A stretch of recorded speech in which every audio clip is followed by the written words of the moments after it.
How to create home screen shortcuts for any website on Android.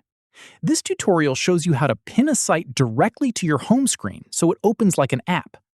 First, open the Chrome app on your Android device. From there, go to the website you want to create a shortcut for by typing its URL in the address bar. After that, once the page fully loads, tap the three dots at the top right of the browser. At this point, scroll through the menu until you find Add to Home Screen and tap it.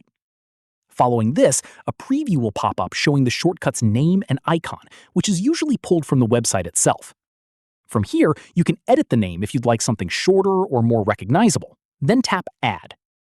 At this stage, a confirmation prompt will appear asking you to add it automatically.